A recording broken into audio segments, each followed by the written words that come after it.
এই অংশটুকু যুবক যুবতীরা খুব ভালো করে শুনেন।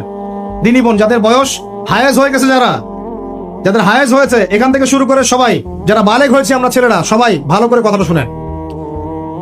বাংলাদেশে পিছন থেকে একটা নতুন সমস্যা রাইজ করতেছে। সমস্যাটা হচ্ছে, এমনিতেই আমাদের ছেলে মেয়েদের মধ্যে হারাম সম্পর্ক ছিল।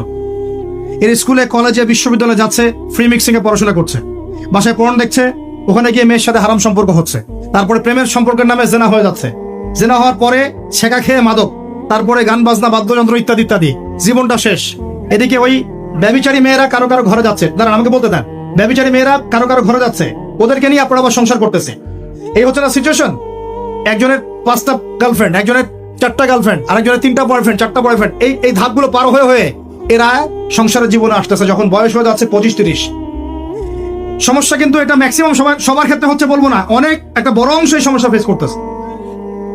এর মধ্যে এই ফ্রি মিক্সিং এর মধ্যে শুরু হয়েছে নতুন একটা জিনিস, যে ভালোবাসার আবার লিঙ্গ কি, ভালোবাসার আবার এখানেই শুরু হয়েছে ছেলে ছেলে জেনা করা এবং মেয়ে মেয়ে জেনা করা।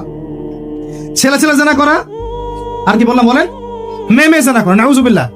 এটা কমে লুত, এর শাস্তি আসবে যদি আমরা তওবা করে ফিরে না আসি।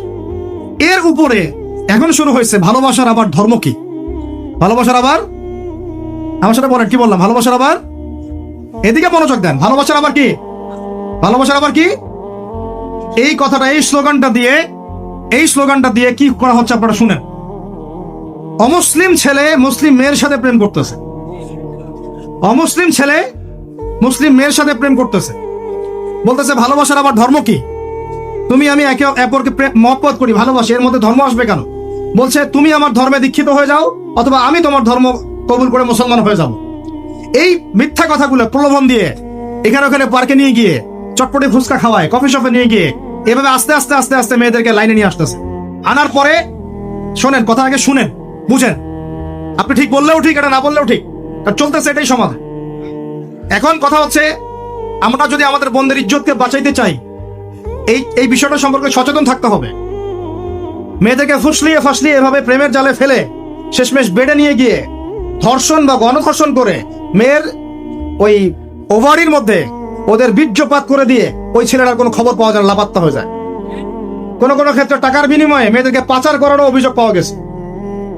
এবং এই কাজটার নাম তারা সংঘবদ্ধভাবে দিয়েছে, এর নাম নাকি লাভ জিহাদ, নাউজুবিল্লাহ।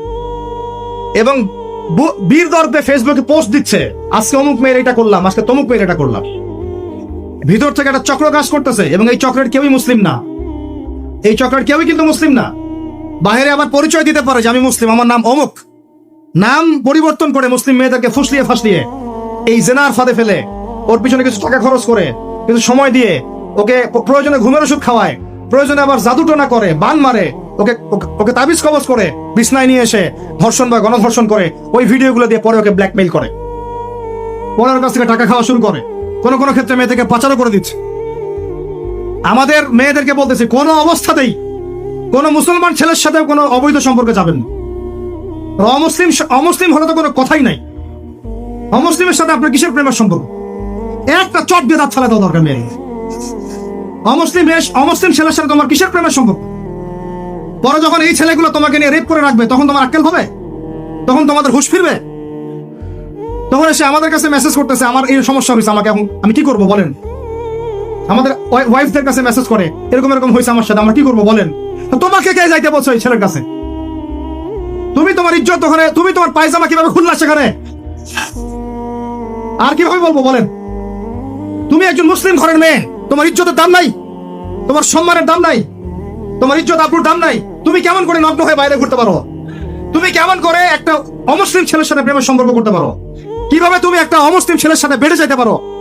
তার সামনে তোমার পায়জামা কেমন করে খুলতে পারো তুমি? আমার ল্যাঙ্গুয়েজ আপনি রাগ করেন না, আমি খুবই ফেড আপ এদের উপরে। একটা মেয়ে একটা মুসলিম ছেলের কাছেই তো যাইতে পারবে না অবৈধভাবে। যাইতে হইলে তোমার শর্ত 3টা, বিয়ে করতে হবে, বালেগ হইতে হবে, সাক্ষী থাকতে হবে, মোহর দিতে হবে, তারপর যাইতে পারবো তুমি। মুসলিম তো মুসলিম করতে করতে এখন অমুসলিমদের সাথে প্রেম করা শুরু করছো। আর যখন অমুসলিমদের দ্বারা তোমরা ধর্ষিত হচ্ছ, তোমাদেরকে পাচার করতেছে, তখন বলে আসে আমাদের কাছে চিঠি লেখো যে আমরা এখন কি করব। এদের কি ভাই নাই? বাসায় কি বাবা নাই? বাসায় ভাই নাই? এই চক্র থেকে সাবধান থাকেন। আর আমাদের সমাজে যারা দায়িত্বশীল, রাষ্ট্রের যারা দায়িত্বশীল, যারা উপরে লেভেলে আছেন, এই বিষয়গুলোর উপর কঠিন দৃষ্টি দেওয়ার জন্য আমি রিকোয়েস্ট করব। আমরা কিন্তু কোনো ধর্মের মানুষের সাথে কোনো দ্বন্দ্ব চাই না, চাই আমরা যে 50-60 বছর থেকে একসাথে বসবাস করতেছি, আমরা কি কোনোদিন কারোর সাথে মারামারি করছি? কোনোদিন দেখছেন যে খ্রিস্টান মুসলিম মারামারি হচ্ছে, ইহুদি মুসলিম মারামারি হচ্ছে বাংলাদেশে, হিন্দু মুসলিম মারামারি হচ্ছে বাংলাদেশে? দেখেছেন কখনো? এখন কি নতুন করে শুরু হবে এগুলো? আল্লাহ রাব্বুল আলামিন আমাদের দ্বীনি ভাইদেরকে বুঝদান করেন, বোনদেরকে বুঝদান করেন। কোন অবস্থাতেই মেয়েদেরকে আপনি এভাবে ছেড়ে দিয়েন না বাইরে। কোন অবস্থাতেই একটা মেয়ের হাতে অকালে মোবাইল ফোন তুলে দিয়েন না। কোথায় যাচ্ছে খোঁজ রাখেন, কার সাথে মিশছে খোঁজ রাখেন। একটা বাড়ির সম্মান নষ্ট হয়ে গেলে কখনো ফিরে আসে না। একটা মেয়েকে অপহরণ করেছিল রাজা তাহির, মুসলিম মেয়েকে। সেই ইজ্জতের বদলা নেওয়ার জন্য 17 জন ঘর সাওয়ার নিয়ে, কতজন? মাত্র 17 জন ঘর সাওয়ার নিয়ে মোহাম্মদ বিন কাসিম এই সিন্ধুর রাজা দাহিরকে আক্রমণ করে ওই জায়গা পরাজিত করেছিল। একটা মেয়েকে নিয়ে ঘটনা ঘটেছিল। আমাদের বোনের ইজ্জতের এত বড় দাম। একজন নারী, শোনেন, একজন নারী বনু কাইনুকার বাজারে গিয়েছিলেন তার প্রয়োজনে। ইহুদি তার শ্লীলতাহানি করেছে, তার সতর খুলে দিয়েছিল একজন ইহুদি। এটা দেখে একজন মুসলিম ভাই সেখানে থাকতে না পারে ওই ইহুদির গর্দান নামিয়ে দেয়। এই ইস্যুকে কেন্দ্র করে ইহুদিরা মিলে ওই ভাইকে শহীদ করে। তখন ওই বাজারে ওই ভাই ছাড়া আর কেউ ছিল না, একজনই ভাই ছিল। এরপরে এই মামলা আসলো নবীর দরবারে সাল্লাল্লাহু আলাইহি ওয়াসাল্লাম। এটা মদিনার ঘটনা। নবী সাল্লাল্লাহু আলাইহি ওয়াসাল্লাম ওই সাহাবীকে তো দোষারোপ করেনই নাই, ওই সাহাবীকে দোষারোপ করেন নাই, বরং নিজে বর্ম পরে অন্য সাহাবীদেরকে বলেছেন তোমরা বের হও, আমরা বনু কাইনুকা আক্রমণ করবো, ওকে এখান থেকে বের করে দিন। একজন দিনী বোনের ইজ্জতের বদলা নেওয়ার জন্য পুরো বনু কাইনুকার ইহুদিদের সাথে যুদ্ধ হয়েছে। আর আমাদের বোনরা স্বেচ্ছায় ইজ্জত বিলি দিচ্ছ। তোমরা হচ্ছে মাটির তলে চলে যাও, তোমাদের বেঁচে থাকা চেয়ে মাটির তলে চলে যাও। তোমরা নিজেরা স্বেচ্ছায় ইজ্জতের বিসর্জন দিচ্ছ। আমি ইয়াং ছেলেপেলেদেরকে বলছি, ভাই আমরা আসছি আল্লাহর ইবাদত করতে, এখানে আল্লাহর দিনকে জিন্দা করতে, আল্লাহর দিনকে সমাজে কায়েম করতে। জিনার সাথে আমাদের কি সম্পর্ক থাকতে পারে? পর্নের সাথে আমার আপনার কি সম্পর্ক থাকতে পারে? আপনার আমার এরকম হারাম সম্পর্কের সাথে কি সম্পর্ক থাকতে পারে? এগুলো কোন অবস্থাতে আমরা ধার কাছে যাবো না ইনশাআল্লাহ। আল্লাহ রাব্বুল আলামিন আমাদের ভাইদেরকে বুঝদান করেন, বোনদেরকে বুঝদান করেন। আমি যা বলেছি আমাকে আমল করার তৌফিক দান করেন, আপনাদের সবাইকে আমল করার তৌফিক দান করেন।